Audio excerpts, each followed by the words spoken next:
Right India plus. जैसा कि आपको हमने अपने पिछले वीडियो में बताया था कि एमबी रोड पे बहुत ज़्यादा समस्याएं हैं। मैं चाह रही थी कि एक दिन में एक ही समस्या आपके सामने रखूं, लेकिन इतनी ज़्यादा समस्याएं हैं कि मेरा दिल नहीं माना और मुझे लगा कि आपके सामने ये समस्याएं साझा करनी चाहिए। आप लोग मेरा चैनल सब्सक्राइब कर लीजिए, मेरी वीडियो को लाइक भी कीजिए। इससे हमें प्रोत्साहन मिलता है कि हम पब्लिक की समस्याएं जनता के सामने लेकर आएँ ताकि वो सरकार तक पहुंचे और जनता को राहत देने के लिए सरकार उस पर कुछ कार्रवाई करे। तो आपका एक छोटा सा सब्सक्राइब, आपका एक छोटा सा लाइक हमारी इस प्रोत्साहन को और ज़्यादा बढ़ाता है। हम और ज़्यादा प्रोत्साहित होते हैं ताकि हम आपके लिए और नई नई समस्याएं निकाल के ला सकें, जिससे पब्लिक परेशान तो है, चलते हुए समस्याएं दिखती तो हैं, लेकिन आवाज़ कोई नहीं उठा पाता है। उठाने के लिए हमने अपना दायित्व समझा और हम आपके सामने लेकर आए हैं। तो नमस्कार, मैं वंदना अग्रवाल, आप देख रहे हैं राइट इंडिया प्लस। इस वक्त मौजूद हूँ मैं एमबी रोड पे, महरौली टू बदरपुर रोड है। और ये जो किला है ये आप देख रहे हैं, इस किले से यहाँ का दिल्ली का हर नागरिक वाकिफ़ है। इसे तुगलकाबाद का किला कहा जाता है। तुगलक जब हमारे भारत में आए थे तो उस टाइम इन्होंने ये किला बनाया था। तुगलक तो चले गए, हमारा देश भी आज़ाद हो गया, लेकिन जो अपनी धरोहर छोड़ गए हैं हम इंसानों ने, या ये कह सकते हैं कि यहाँ की सरकार ने इसका कितना अच्छी तरह से ध्यान रखा है, वो आप देख सकते हैं मेरे कैमरे के माध्यम से। यहाँ से एक नाला गुजरता है, उस नाले की गंदगी आप देखिए। उस नाले में जहाँ भी आप मेरा कैमरा अगर फोकस करेगा ना, तो हर जगह आपको गंदगी दिखाई देगी। और ये गंदगी सिर्फ पेड़ पौधों से नहीं हुई है, ये गंदगी हम इंसानों द्वारा, सरकार की लापरवाही द्वारा जो कूड़ा यहाँ फेंका जाता है उसकी वजह से हुई है। यहाँ पर वो चीज़ें डाली गई हैं जो कि हमारे समाज में एक शर्म का, एक कहा जाता है कि इसके नाम से ही लोगों को शर्म आती है कि ये छुपा के रखने वाली चीज़ें हैं।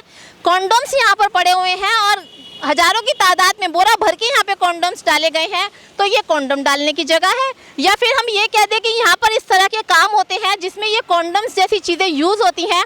क्योंकि रात को यहाँ पर अंधेरा हो जाता है। कुछ टाइम पहले, 2-3 साल करीब पहले, ये एक निकाला गया था सरकार द्वारा कि जो भी ऐतिहासिक हमारी इमारतें दिल्ली में बची हुई हैं, जिनके अवशेष बचे हुए हैं, उस पर तिरंगा लाइट जलाई जाएंगी। 1 साल यहाँ पर लाइट जली, उसके बाद में अब ये जगह रात को अंधेरे में डूबी हुई मिलती है, जिसका नतीजा यहाँ पे इतने सारे कॉन्डोम्स पड़े हुए हैं। गलत काम करने के लिए यहाँ की झाड़ियाँ इस्तेमाल होती हैं और यहाँ पे गंदगी का आलम आप देख सकते हैं। यहाँ का पानी का भराव आप देख सकते हैं, उस पर नाचते हुए मच्छर आप देख सकते हैं। जबकि यहाँ पर बेंचेस लगा रखी है, देखिए आप, 1 2 3 बेंचेस तो मेरे कैमरे में ही दिख रही हैं, आप देख सकते हैं। पब्लिक के बैठने के लिए यहाँ पर बेंचेस भी लगाई गई है।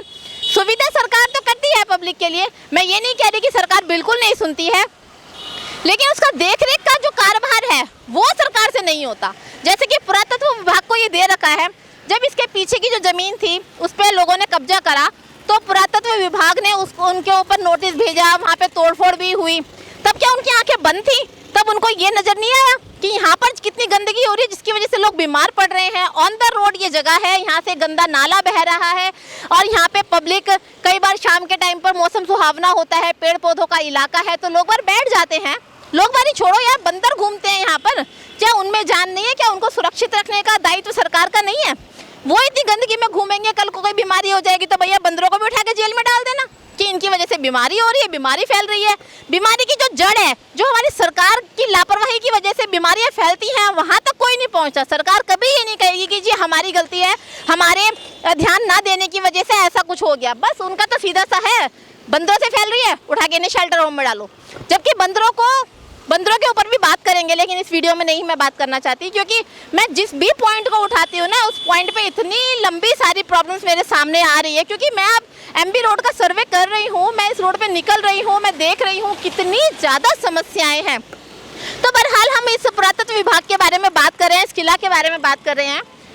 तो किला की जो देखरेख का दायित्व है पुरातत्व विभाग पर, वो बिल्कुल भी उस चीज़ को नहीं कर रही है। आप यहाँ से चलते जाइए, कैमरा लेके नाले में दिखाइए जरा का कैमरा, देखिए गंदगी का आलम इतना ज़्यादा है यहाँ पर कि मतलब चलना दुश्वार है। ऊपर से यहाँ से ये दीवार भी तोड़ी हुई है।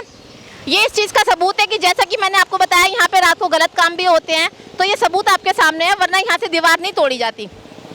दूसरा कि यहाँ पर जो लाइटें मैंने बताया था, लाइटें जला करती थी, तिरंगा लाइटों का जो एक अभियान चला था हमारे ये जो अवशेष बचे हैं दिल्ली में उसके ऊपर, वो सब अब बंद कर दी गई है। अभी कल परसों ही 15 अगस्त गया है, 15 अगस्त पे ही हुआ था इसका उद्घाटन यहाँ पे लाइटें जलाने का, लेकिन कल रात को यहाँ पे कोई लाइट नहीं थी, बिल्कुल यहाँ से बंद था सारा कुछ।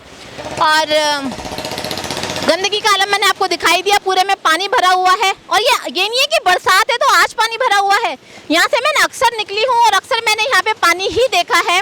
तो सरकार को चाहिए कि इस तरफ भी ध्यान दे, इससे पहले कि पब्लिक उग्र हो जाए और वो सरकार को बदलने का निर्णय ले ले, तो आपको इस पर ध्यान देना चाहिए। और मेरे जितने भी व्यूवर्स ये देख रहे हैं वो कृपया मुझे कमेंट बॉक्स में बताएं कि ये जो मैं समस्याएं उठा रही हूँ क्या ये सही है, क्या ये प्रशासन की गलती नहीं है, क्या प्रशासन के लिए आप सबको मिलकर आवाज़ नहीं उठानी चाहिए, कौन जिम्मेदार है इसका। ये जो सारी जगह ये जो गंदी हो रही है, इस जगह के ऊपर कुछ भी काम हो सकता था, यहाँ तक कि हमारे पशु भी आराम से पल सकते थे, लेकिन इस जगह का सत्यानाश कर रखा है। कसम से अगर मुझे इस चैनल पे गालियाँ देने की इजाज़त होती ना तो मैं इस सरकार की बीप बीप बीप कर देती, लेकिन दिक्कत ये है कि मैं यहाँ गालियाँ नहीं दे सकती। लेकिन जो ये हाल मैं अपनी आंखों से देख रही हूँ ना, इसको देख के शर्म आती है मुझे ये कहते हुए कि मैं भारत की राजधानी दिल्ली में रहती हूँ।